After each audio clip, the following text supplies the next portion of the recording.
So I grew up near a town called Salisbury. It is technically a city just because it has a cathedral, but anyone who lives there doesn't consider it a city because it's so small.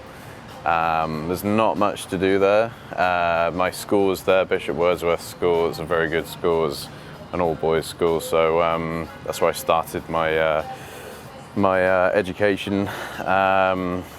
But my parents and my family home lived very much in the middle of nowhere, so I was quite fortunate to have huge open empty fields and farm life kind of growing up. I mean, I was always 30 minutes from a city.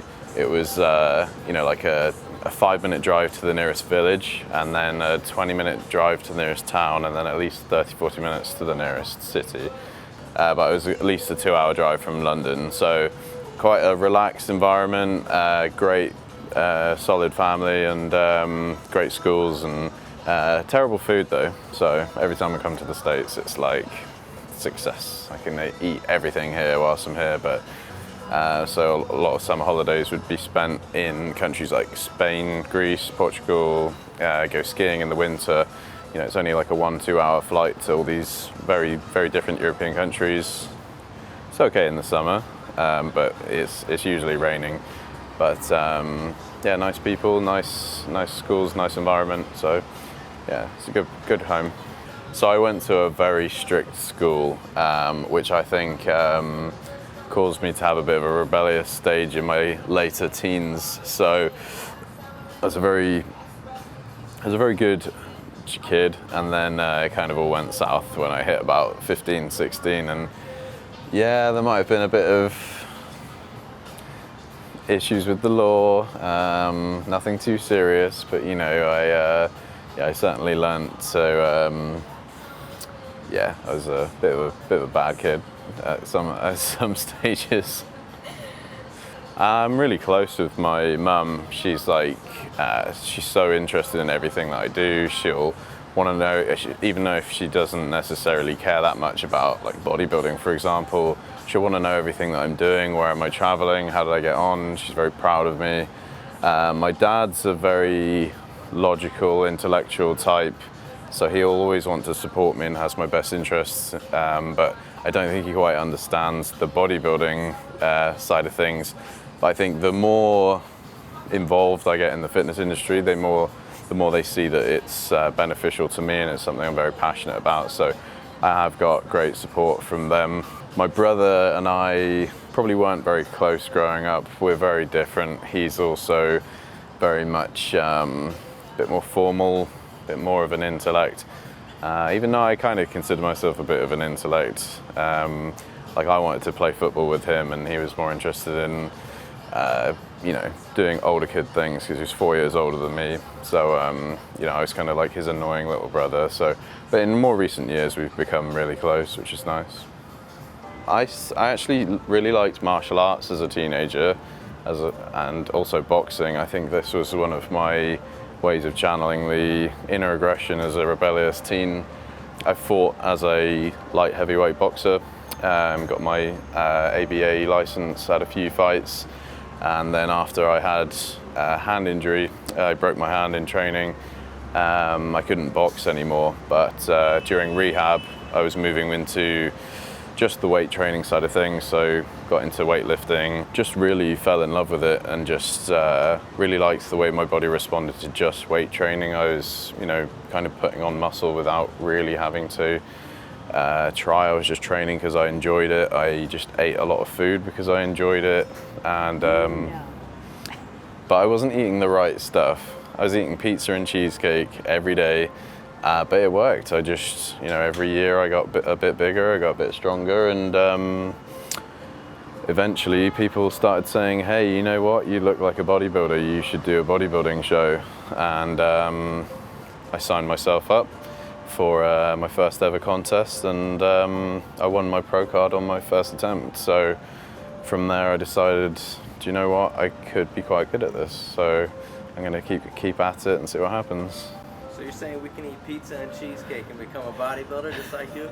I'm saying people make the mistake of thinking that you just need to eat chicken and broccoli and you're going to put on muscle.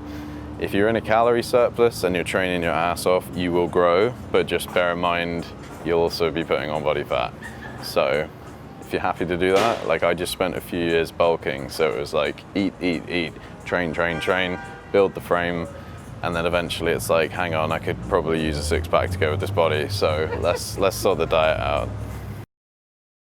So the WBFF is World Beauty, Fitness and Fashion.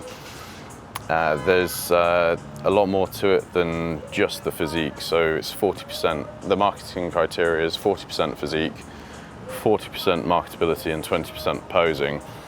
So it's a lot to do with how marketable you are as a commercial fitness model, how you can pose yourself on stage, what's your overall aesthetic appearance. So rather than just being marked on this is your physique, how muscular are you, how shredded are you, where are your weak areas, it's how do you come across as an overall physique competitor within the limits of your category, but also how marketable are you as a model.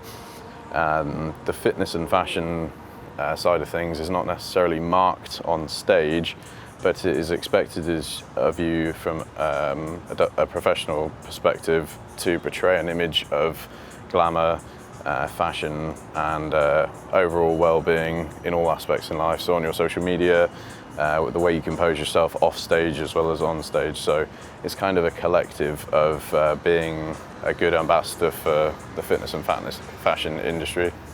So when I first competed, I had no idea what I was doing. I didn't have a coach. I just asked peers and friends their advice on things like diet and training.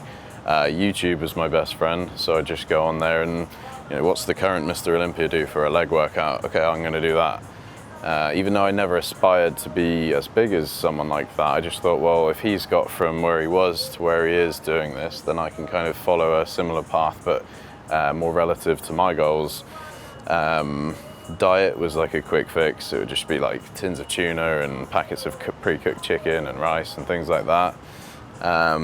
And my stage weight, I think, for my first show was about 90 kilograms. The show that I competed in last week was the WBFF World Championships in the Bahamas, and I was 97 kilos. So that's 3 years apart.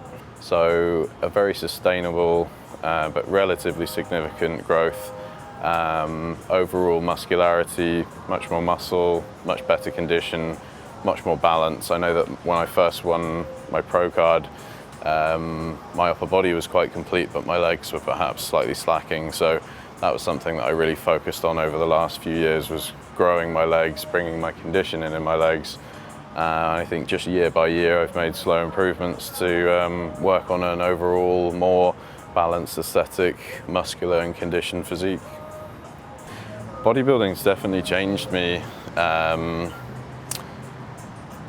Some people might perceive it as for the worse, but I perceive it as for the better. So there are things that I've taken out of my life which some people would call sacrifice, but going out to a bar every single weekend and getting crazy drunk, some people say, well, that's silly that you've taken that out of your life because it's fun, whereas in my opinion, that's something that was holding me back. So I don't live that lifestyle anymore. It's allowed me to focus on being healthier, training harder, and on long-term goals rather than just living for the weekend. Like, I don't want to just look good for the bar on Saturday night now. I think, right, in 6 months, I want to have this championship title. This is how I'm going to do it. And overall, I think I've got a much more balanced and happy lifestyle as a result of that. my real job. So after college, I went into aeronautical engineering in mechanical maintenance in the aerospace industry, and I then further went into specialized services. So I'm a specialized services engineer working for the Ministry of Defence. So I can work on anything from the Air Force, Naval, Armed Forces, aircraft. It could be fighter jets, helicopters. I'm even collaborating with the European Space Agency for research and evaluation projects for space technology projects too. So most recently doing some inspections on some components which went on the Colombo thrust rockets to a Mars mission, which the European Space Agency are running. So that's quite cool to be involved in that. So, bit of a nerd. 3 things about me. I used to play the violin. No, not many people know that. I was pretty good. Although I think if I picked up a violin now, I wouldn't have a clue what to do with it. I tried many other instruments. Guitar, I was rubbish at it. Drums, I could do a couple of riffs. Piano, rubbish. Recorder, clarinet, all that. I was rubbish, but I was very good at violin. So there we go. Okay, number 2. I'm actually more Irish than I am English. My mother, born and raised in Sligo, Ireland, the west coast. So I'm very proud to be Irish. I have a lot of Irish family.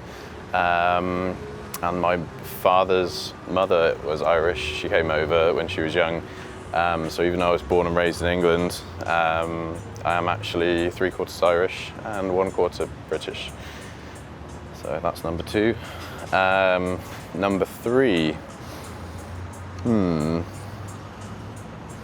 I am